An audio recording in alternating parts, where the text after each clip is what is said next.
Le parc du château. Oui, c'est bien lui. Dans la morgue de Landsberg, une petite ville de la Forêt-Noire, Heinz Berner contemple le corps d'un individu barbu aux cheveux longs, habillé misérablement.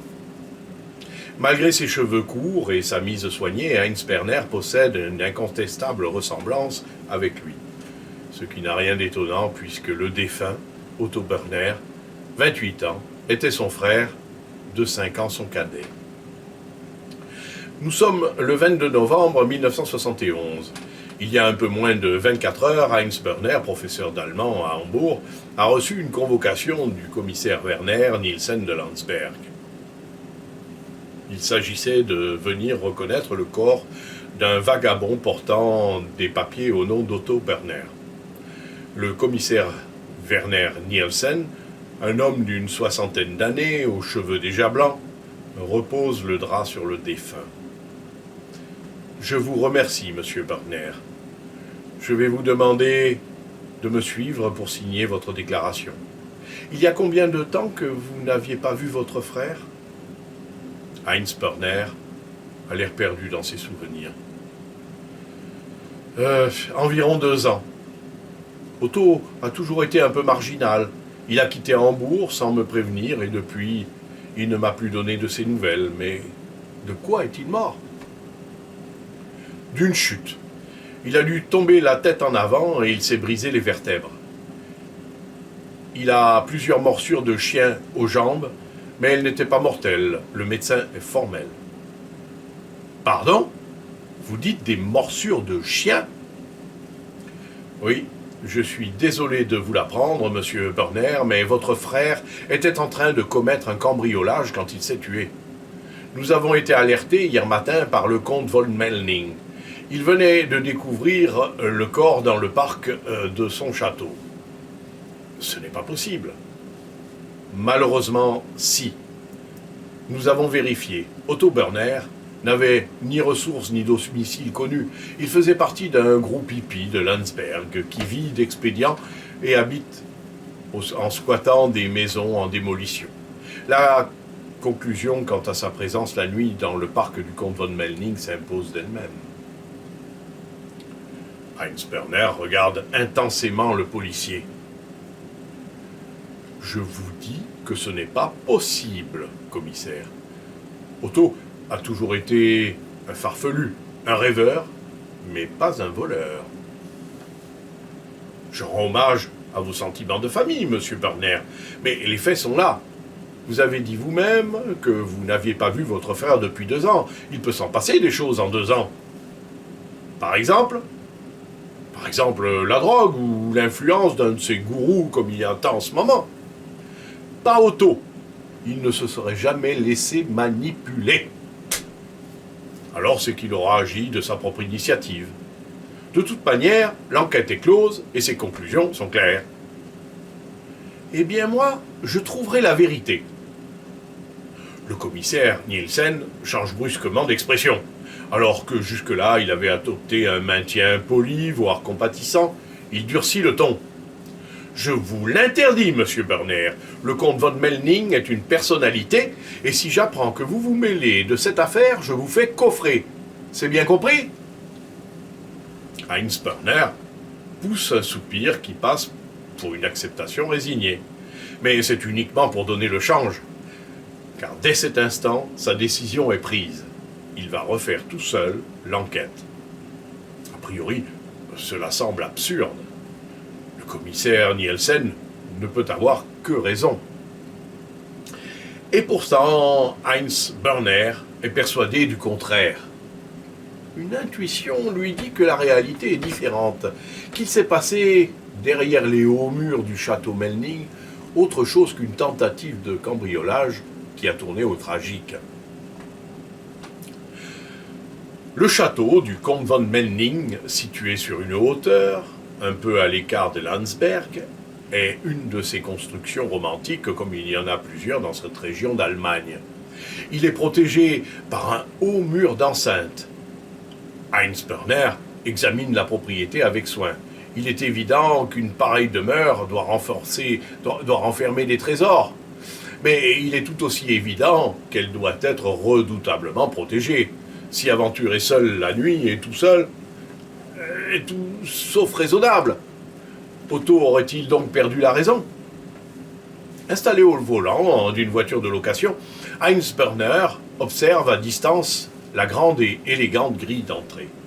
Il est là depuis quelques minutes lorsqu'une jeune fille, vêtue modestement, sort de la propriété en vélomoteur. La bonne, sans doute. Heinz Berner la suit. Elle circule dans les rues de Landsberg et finit par s'arrêter au marché. Heinz Berner l'examine de loin. Elle s'arrête chez les commerçants qui semblent tous la connaître. Elle leur dit quelques mots. Visiblement, elle passe commande et ils iront livrer plus tard. Au moment où elle remonte sur son vélomoteur, Heinz Berner se décide à l'aborder. C'est risqué, mais c'est le seul moyen d'apprendre quelque chose. Avec un sourire rassurant, Heinz Berner lui dit qui il est et sa raison de sa présence à Landsberg. Sans lui faire part de ses soupçons, il lui explique qu'il se sentirait moins triste s'il avait quelques détails supplémentaires sur la mort d'Otto. La jeune bonne le regarde d'un air apitoyé. Heinz Berner a du charme et il a toujours su s'y prendre avec les femmes. « Vous êtes le frère de ce malheureux garçon ? Oh, je vous plains. J'étais dans ma chambre, dans les communs, à l'autre bout du parc. Monsieur le comte m'avait donné congé, ainsi qu'aux autres domestiques. Il recevait. Il recevait cette nuit-là? Oh oui, je crois même qu'il y avait pas mal de monde au château. Et vous avez dit cela à la police? Non. Bon, on ne me l'a pas demandé. Heinz Berner arrête là son interrogatoire. La jeune bonne a l'air brusquement, l'air inquiète, et il importe de ne pas éveiller ses soupçons. Il prend congé, et une fois qu'elle a disparu sur son vélo-moteur, il réfléchit intensément. Ce qu'il pressentait se vérifie. Il y a quelque chose de mystérieux dans la mort de son frère. Un cambrioleur ne se serait pas introduit dans le parc un soir de réception. Il aurait fui en apercevant toutes ces lumières, et puis, en admettant qu'il l'ait fait quand même, les invités auraient été alertés en entendant les aboiements des chiens. Or, c'était seulement le lendemain matin que le corps a été découvert, selon la police. Et selon le comte. Qu'est-ce que cela signifie? Quelle est cette étrange réception? Et pourquoi le comte von Melning a-t-il donné congé à son personnel ce soir-là? Plus que jamais décidé d'aller jusqu'au bout, Heinz le fait. Il va tout à fait à l'opposé de la ville de Landsberg, dans un quartier ouvrier en démolition. C'est là, dans les usines et les immeubles désaffectés qu'a élu domicile la communauté hippie de Landsberg. Et c'est là, d'après les dires du commissaire Nielsen, qu'Otto Berner habitait. Les recherches d'Heinz ne durent pas longtemps. Dans la communauté, tout le monde se connaît ou presque. Il découvre sans peine le témoin qu'il cherchait. Un hippie chevelu et barbu, et en apparence comme les autres. Mais en apparence seulement, car il est le dernier à avoir vu Otto. Oui, je sais quelque chose. Mais pour le dire, j'aurais dû aller voir les flics, et cela, pas question. Vous savez ce qu'il est allé faire chez le comte?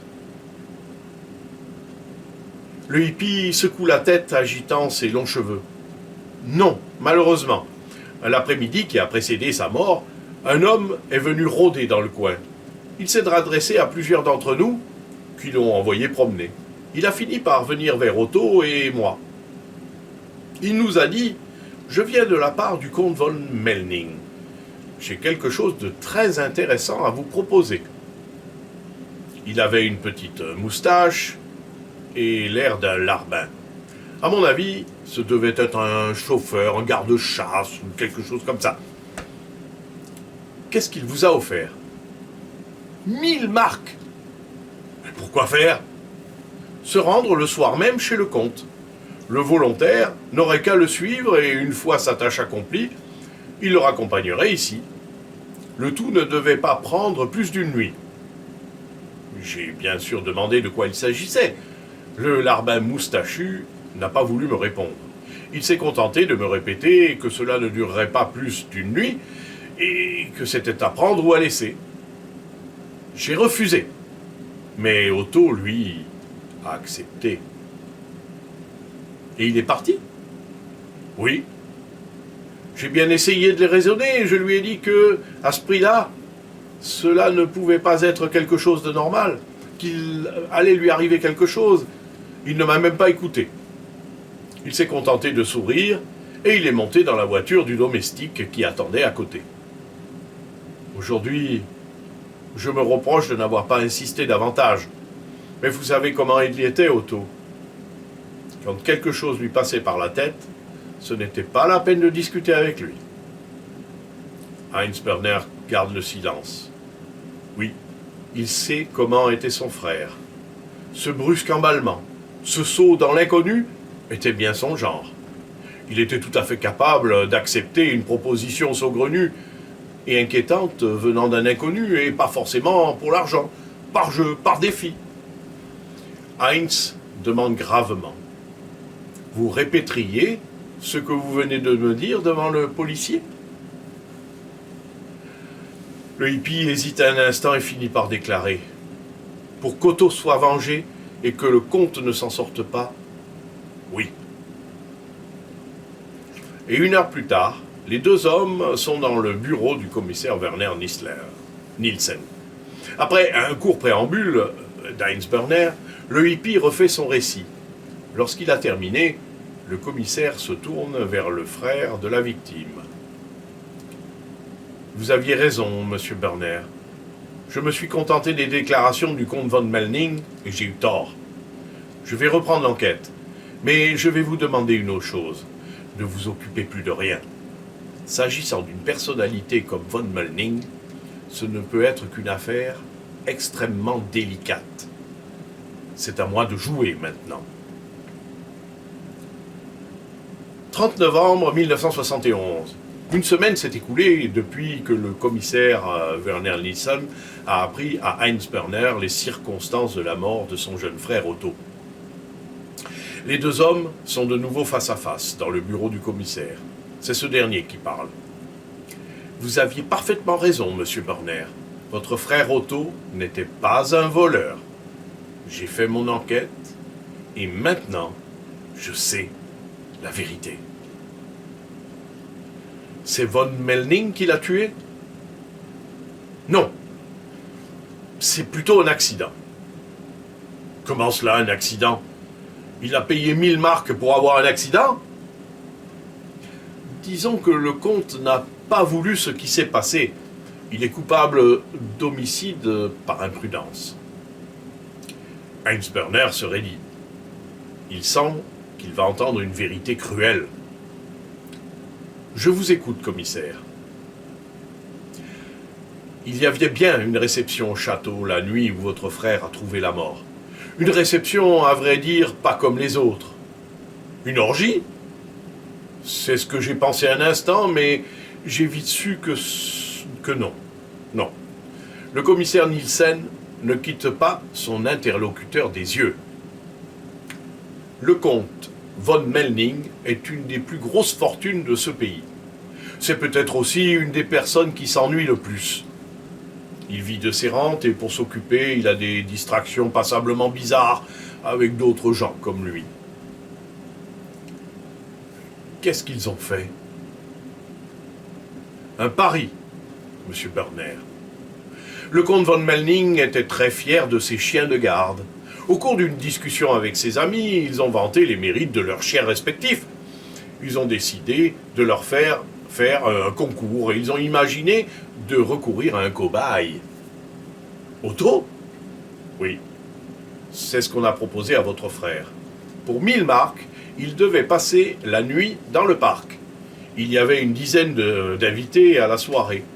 Chacun avait amené son chien et il devait le lancer tout à tour de rôle contre lui. Qu'est-ce qui s'est passé exactement? Le commissaire Nielsen a un air de compassion et de dégoût à la fois. Le drame a eu lieu tout au début de la soirée, quand le premier invité a lâché sa bête. Votre frère a pris peur.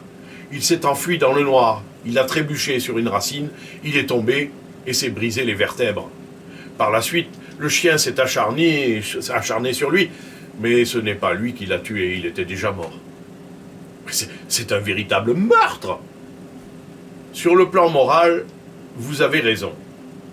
C'est même un des plus répugnants que j'ai jamais rencontré dans toute ma carrière.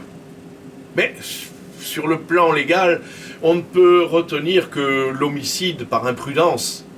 Votre frère avait accepté, disons, une offre d'emploi, et les choses ont mal tourné. Et le comte von Melning va s'en tirer comme cela? Oh, ce n'est pas tant la prison qui sera dure pour lui, c'est le scandale. C'est un homme fini. Heinz Berner se lève pesamment et pousse un soupir. Peut-être. Mais il y a vraiment des moments où on a envie de faire justice soi-même.